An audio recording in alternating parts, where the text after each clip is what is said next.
আমি জয়নুল আবেদিন আপনাকে স্পষ্ট করে বলে যাচ্ছি, যদি আমার কোন বক্তব্যে কোনদিন নবীজির শানে এক শব্দ বেয়াদবিমূলক শব্দ পেয়েছেন, খোদার কসম আপনি আমাকে ফোন করবেন, আমি সাথে সাথে তওবা করব।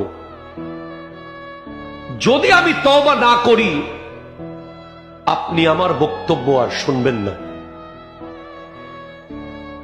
আপনি আমার পিছনে নামাজ পড়বেন না, আমাকে আপনি বয়কট করবেন।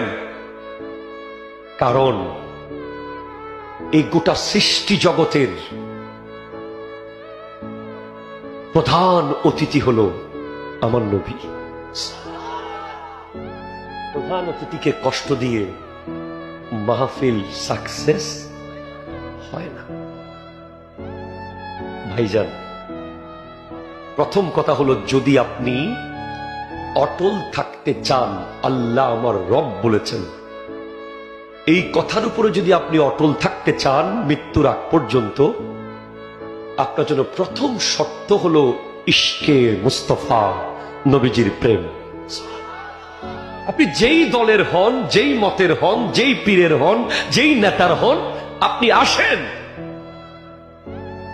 আমরা মুসলমানরা এক হয়ে যাই। এক হতে চান কে কে? হাত তুলে বলেন তো দেখি। নারায়ে তাকবীর, নারায়ে রিসালাত, কোরআন সুন্নাহর আলো। মারহাবা, জোরে বলেন।